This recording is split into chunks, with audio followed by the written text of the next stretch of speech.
Hello and welcome. We are the San Francisco Senior Center, and we'd like to present our model of living well, aging well, and our journey towards self-directed, improved well-being in multi-purpose senior centers.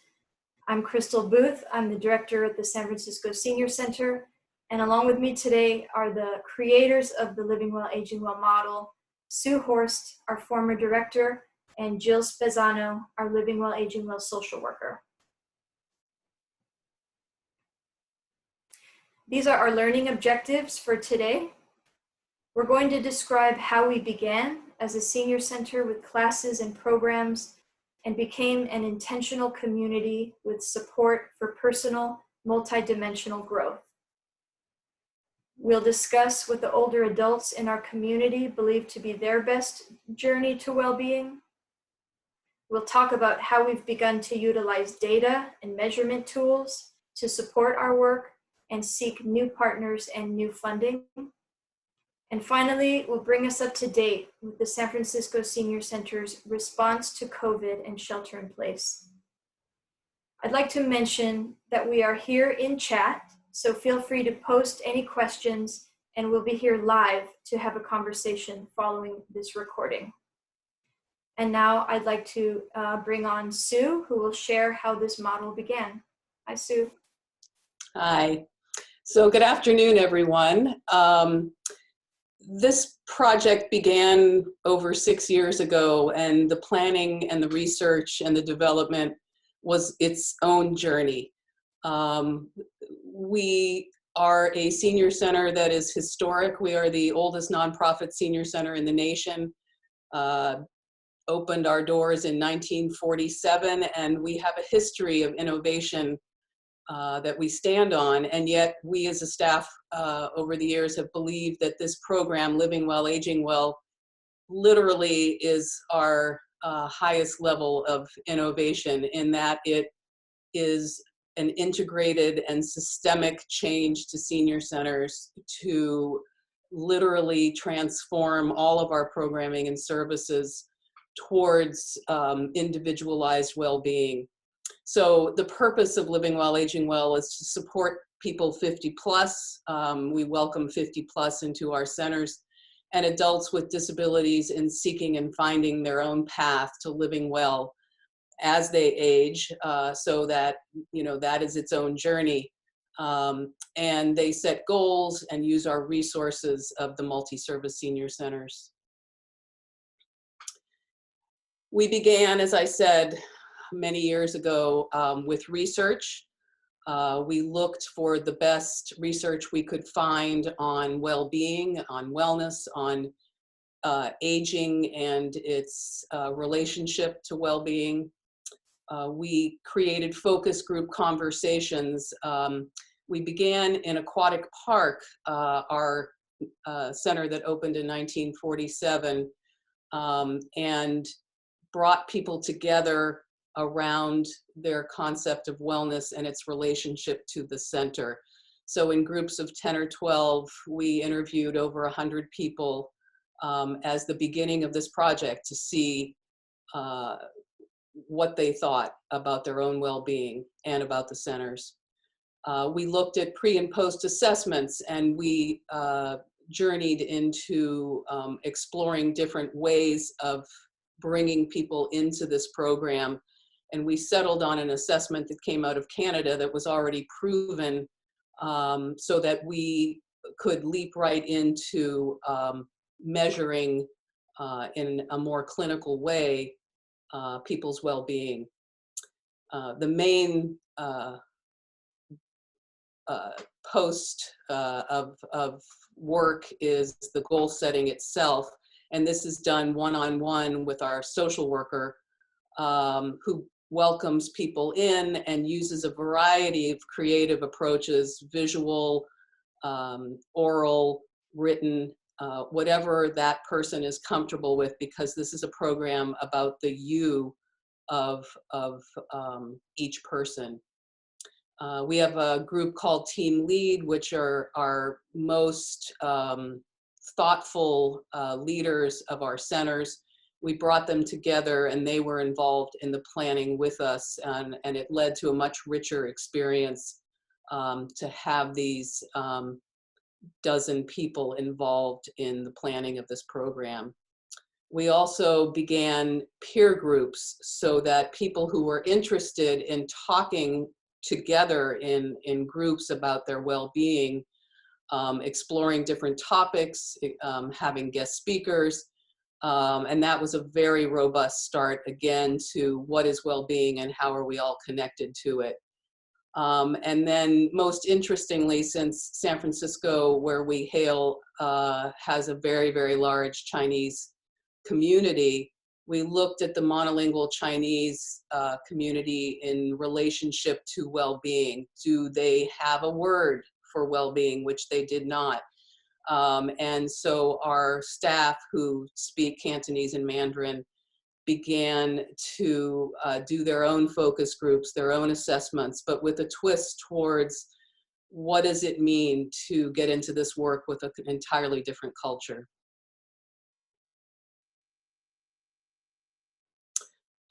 So Living Well, Aging Well, again, an innovative approach co-created with the participant and the staff to create individualized ways to meet their needs in our centers, choosing activities, tracking progress with measurable outcomes towards improvement in well-being. And we worked very hard on objectives and impacts to create a space that, as the first objective describes, is a safe and welcoming environment. So everything we did with this program was about trust and belonging, which is the second, but welcome and safety. We wanted to decrease isolation. We wanted to have people understand the dimensions of health and well-being, and their path to living well. We wanted to increase motivation through activity, self-confidence, satisfaction. We wanted people to be physically fit and to exercise and do that by encouragement and empowerment. And we wanted to improve people's understanding of their own chronic health challenges through education. And most importantly, we hope to develop a model that could be used by other senior centers around the country. And now back to Crystal. Thanks, Sue. So I'd like to talk through our logic model. And in our attempts to professionalize this process, we sought out a consulting and data system organization called Success Measures. You can see their logo down at the bottom. They helped us create this logic model. They helped us develop and really create a roadmap for taking someone through the journey of living well, aging well. And looking at this first column at our inputs, you can actually see the three concepts of living well, aging well. We believe that by applying these three concepts, which are programming across 7 modalities of human development, individual goal setting with our participants, and fostering individualized relationships with staff and others, you will achieve improved well-being. One of the handouts should be our list of the 7 modalities that we defined, and I encourage you to take a look and read those through. We believe that with these 3 concepts, you will achieve the outcome of well-being. We define well-being as having 6 key dimensions, of which are competence, meaning, connectedness, engagement, positive emotion, and self-direction. These are our indicators of well-being, how we know if improved well-being is achieved, which we actually turned into I statements that we used to create our assessment tool. Our assessment is our method of measurement.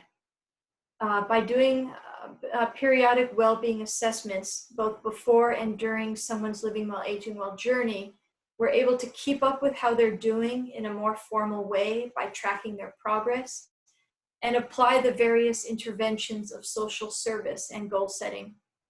This is also vital in our efforts to gain funding and support for our model. We also use success measures and their data entry system to input our assessment and to run reports. And before I take you to the next slide, I'd just like to go over the first input or concept, which is the programming across 7 modalities, just to describe that a little better. So what we've begun to do is run existing programs at both centers through this concept. We had one particular program at the downtown center called our Coffee and Bagel Hour. This was a popular program, but it really wasn't a Living Well, Aging Well program. It was really a food-driven and sort of random. Folks would come in, grab a bagel and coffee, they would sit around tables and chat, and then they would leave.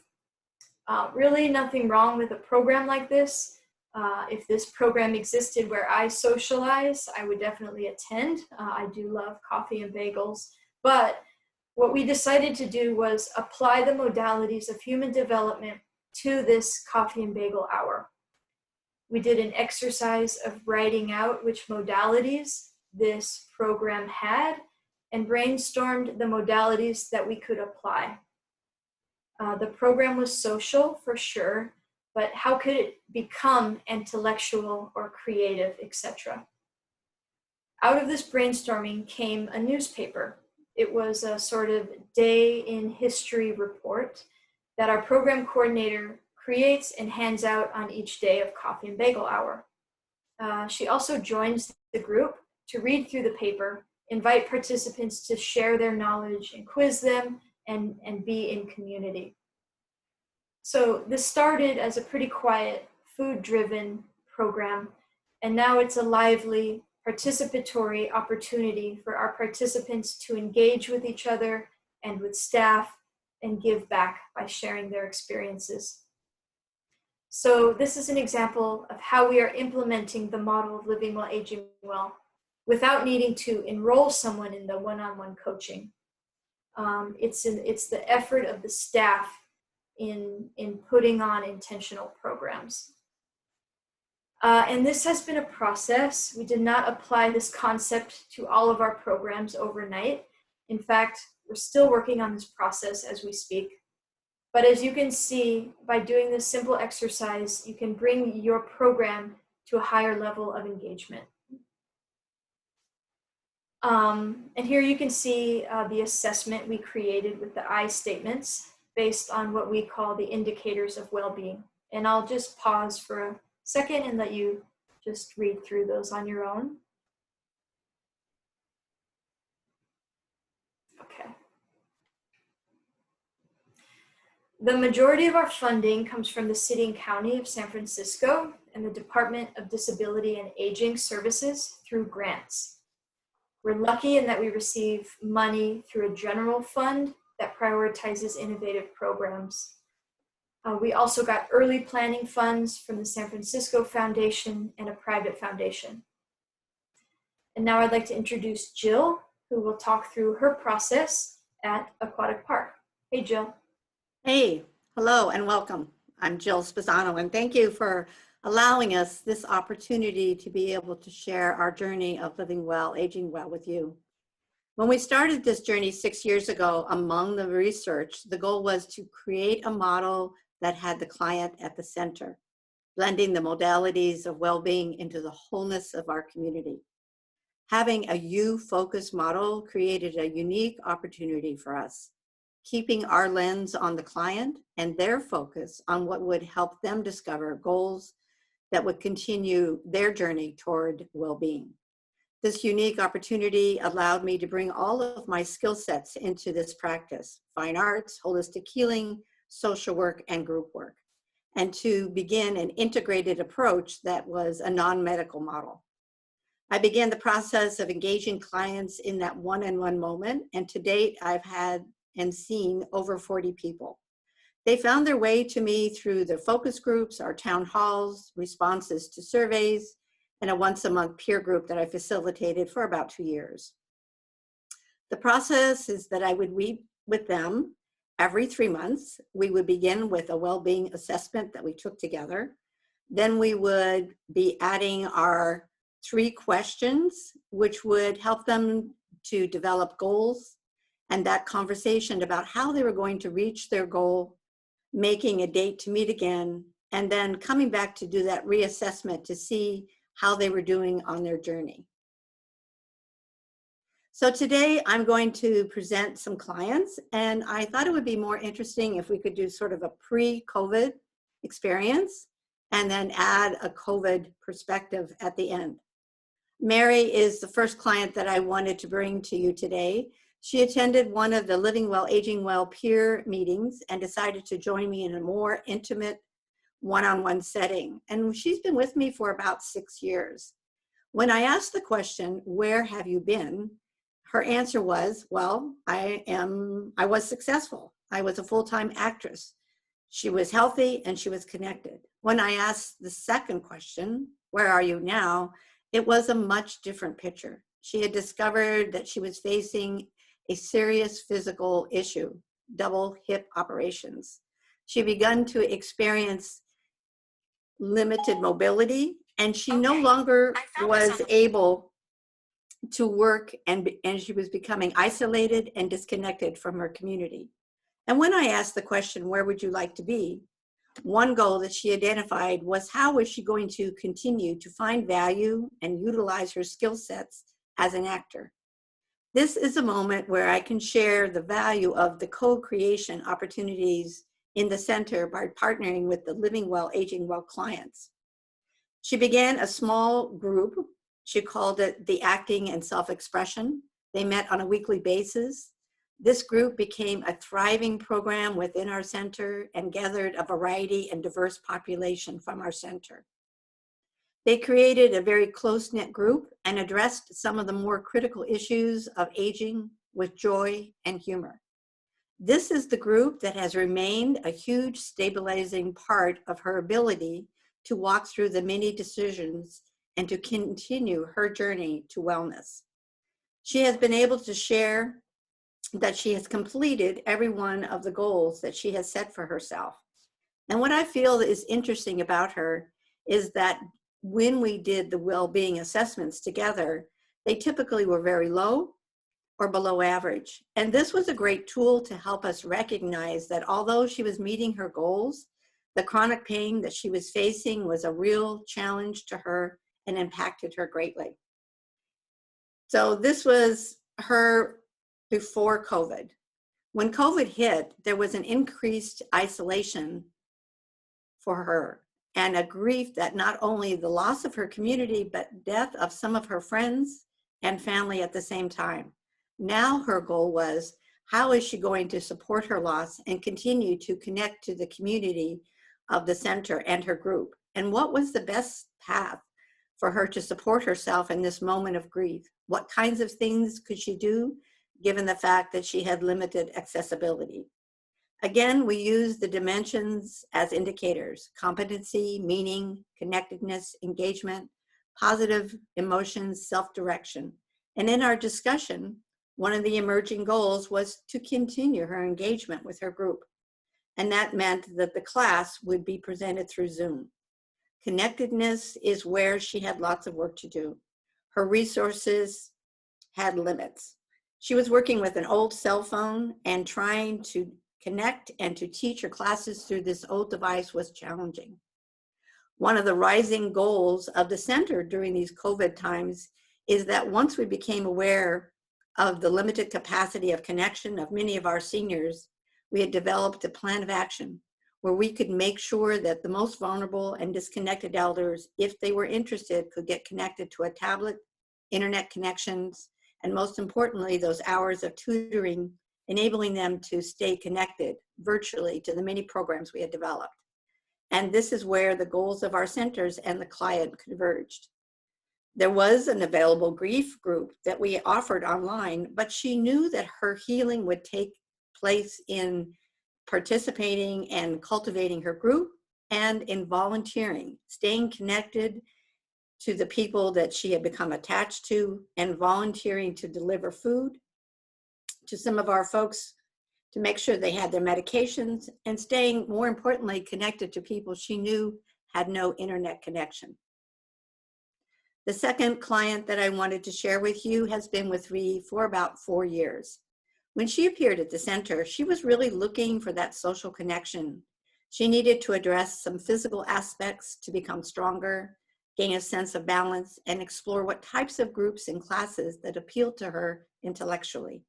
What's interesting about this particular person is that she had been living pretty much in isolation since the death of her husband, and probably this was her first venture out. She was able to walk to our center, get connected, do an orientation, and join a class. One of the first classes she attended was the Qigong class that I was teaching. And while attending this group, she became comfortable with our center and asked to be one of my Living Well, Aging Well clients, and we began to meet on a regular basis. Her goals were to continue to gain strength and to get more socially connected.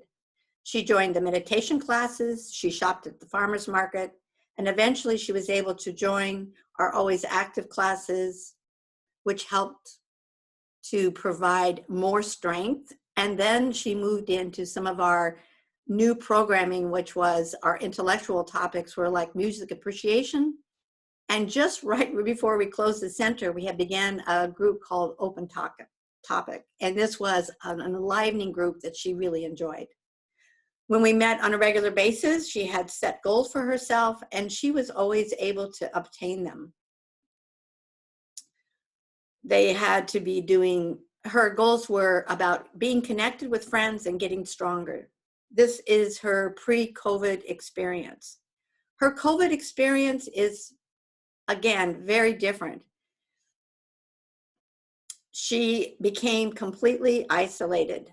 She lived in a building where it was surrounded by a homeless encampment, and it made it feel very unsafe for her to venture outside to get food or to take walks. The goals now became for her, how will she recreate and connect that engagement she had experienced at the center? And how was she going to follow her love of reading with the libraries closed, her loss of listening to music now that she wasn't able to connect to that class? These were important elements of her well-being. She was one of the elders also who had never used a smartphone or a computer. We began to connect on a weekly basis by phone. She had a very regimented daily structure routine that really helped to anchor her in these days of uncertainty. The goals of keeping strong, she was able to achieve with reviews of the exercise she had learned at the center. Her goal of adding music back into her life came with the gift of a new radio, so that each day she could spend time listening to the music she loved. The love of her reading hardcover books also came through a gift of a volunteer who was able to drop off a selection of books at her building. Achieving these goals gave her the sense of meeting and competency and engagement. In our conversations, I would mention the ability to be connected virtually to the programs we were now able to offer via Zoom.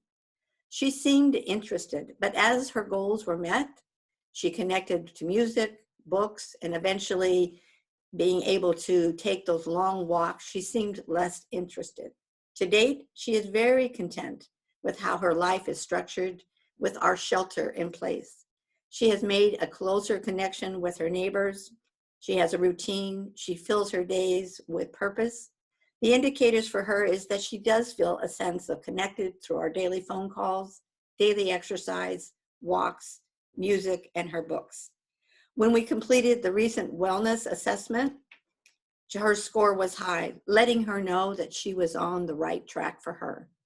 And what I found interesting about her is that even though our center's goals were to provide virtual connection to our elders, she highlights the importance of being aligned with the client's goals.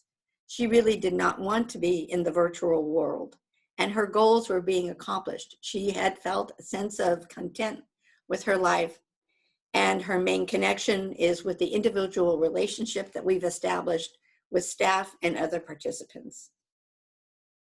The last clients I wanted to present to you is interesting because it's a couple.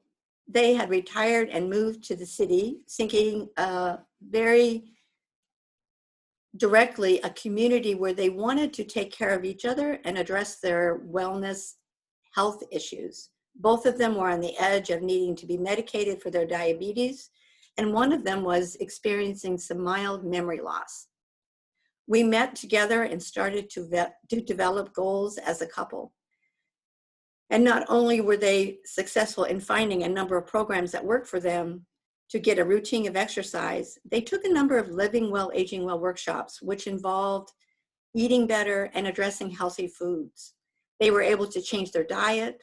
They began to co-create with the center because one of their goals was to walk more. They actually created a walking group that became so successful that it finally grew, and the wife was able to turn it over to a volunteer. She went on to become another volunteer trainer for one of the more advanced physical activities at the center. In March, when we began to shelter in place, the wife had just returned home from surgery and was just becoming stable in their home. So their roles were completely reversed. Now her husband was the main caregiver. He had to provide the medical attention, food, and care. And when I reached out to them last month, asking them if they had a moment for the self-assessment with me, they were really ready to connect. We spent almost an hour on the phone as they addressed each of these questions of the assessment. It was meaningful for them, and it led us into a very deep conversation about how they were doing, how they felt when they were connected, how they engaged. And when we scored their self-assessment, it was high. Their goals were continuing on this pathway for wellness, and their goals of working together and supporting each other continued to be, I'm sorry, I just lost it, to work together to strengthen their physical abilities. Awesome. That's great, Jill. Thank you. So it was actually after 5 years of Living Well, Aging Well at the Aquatic Park Center that we brought the program downtown to the Downtown Center located in downtown San Francisco. I'd like to talk about how we replicated the program and hopefully give some ideas of how this can be used at your center. So to start out, what we did was apply the 3 concepts of Living Well, Aging Well, which are programming across the 7 modalities, individual goal setting, and the individualized relationship with others. And I'd like to note that the Downtown Center is a different community than that of Aquatic Park. It's a lower socioeconomic neighborhood of San Francisco. It's in the Tenderloin district, if you're familiar. We serve a very diverse population with many folks seeking help with critical needs. So many of the participants who come to the Downtown Center are looking to achieve greater well-being by gaining access to food, housing, and low-cost services. So as we started to consider participants for the Living Well, Aging Well program downtown, and this is true of either site, we recognize that critical needs must be achieved first or alongside those of human development. What we often utilize at the Downtown Center is a parallel track of providing social service and implementing the Living Well, Aging Well model. And what's important to note is the utilization of expertise of your social service provider or your social worker, as Jill mentioned. It's what will make this program successful at your site. Our social worker at the Downtown Center is more case management oriented. She has a completely different way of tracking notes and tracking progress of her participants than of Jill. And I'll show you an example of the document she uses in a moment. These are 2 Living Well, Aging Well participants at the Downtown Center. This is Susan and Tom. These are really examples of folks who were not necessarily interested in participating in programs, but rather came to the downtown center in need of help and support through their critical need. But our social worker worked through accessing these critical needs. She was also able to introduce the concept of living well, aging well at the same time. And both Susan and Tom decided to join as participants. They began to set goals and participate in programs and activities. And as we talk through the "where would you like to be" conversation, when it came to the social modality, it came up that Tom in particular actually didn't have anyone that he can call a friend. He also felt that he was missing the modality of creativity and was interested in joining an art class at the center. Susan was in the similar boat. She came to the downtown center hoping to get an advocate to help with an infestation in her home. As our social worker helped her through working with a difficult landlord and the health department, she was challenged, Susan was challenged to set goals around managing her stress. She created a goal to come to the downtown center every day and participate in programs to take her mind off her home and also to just be away from her home.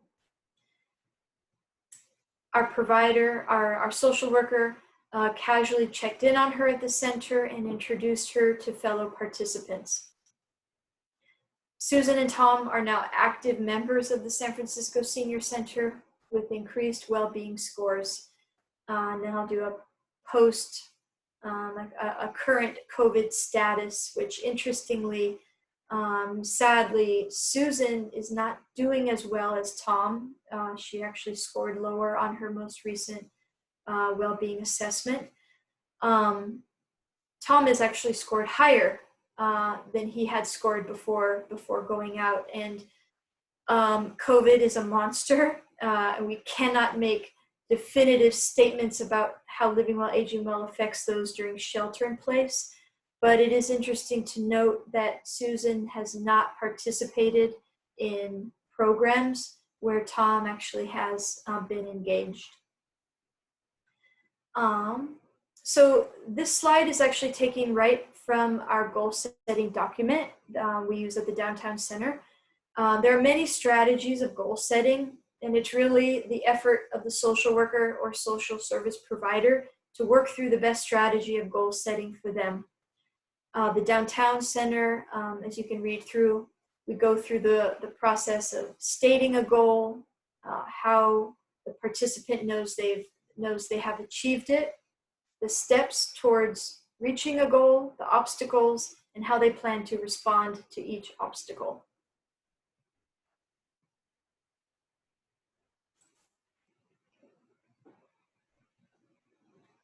So looking at these pictures, these pie charts, remember to keep the placement of you at the center.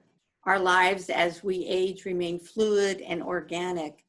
And it's the awareness of what we're missing, yearning for, allows us to follow a path that fosters growth. And we're about to find that blend of dimensions of well-being. So this was a particular client that came into our center and was really looking for that emotional support. And through our connection and our programs, she was able to get connected socially, to find a program that enabled her to get outside and to be involved with other people. And eventually it led her to rediscover her relationship with her son. And she left the center just with all these dimensions intact. And one of the most endearing moments of our life when she came in to really let us know how we had impacted and had such a positive experience for her. This illustrates, I believe, the organic quality of the living well, aging well experience. I just wanted to end with that what I really have learned in this process is that it is about my ability to share what I'm missing, my grief, that helps me to connect in a deeper level with our clients and our Living Well community. It is the gift of attention that I feel that lends itself. Thank you.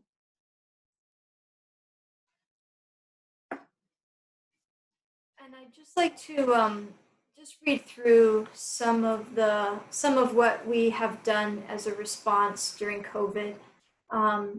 We have made, as a staff, combined over 2,000. Actually, I wrote 2,000 calls. It's actually 2,000 individuals that we've contacted to really make that first "Are you okay?" phone call, and that's actually what took a lot of the time of the early months of shelter in place. We are a community that opens our doors and folks come in to participate. And now we, like many others, had to do that 180-degree switch of now we need to go out and find them. So our first calls were around connecting our community with food and resources. And we've evolved into developing programs virtually. We have over 35 programs via Zoom. We have mail out. We have phone call and phone conferencing. We've sent over 500 letters by mail because we've found that many folks are not necessarily interested in a Zoom call, or they may not have access to the internet. They may not feel comfortable on the phone, but at least they can receive a letter from us, especially a birthday card or a thinking of you. We continue our social service calls through Living Well, Aging Well for ongoing critical needs support. And we've also developed a WeChat for our monolingual Chinese community with over 200 members and Chinese language programming. And we can move past these. We just would like to say thank you. If you can see on the right is our aquatic park center. I think Sue mentioned it's the oldest nonprofit senior center in the country. In the center, we have our founder, Florence Vickery. And on the left, we have our downtown center located in downtown San Francisco. It opened in 1966, and it was actually the first center to receive funding through the Older Americans Act. These are the links to our original research findings. We can also put these in chat. Thank you so much.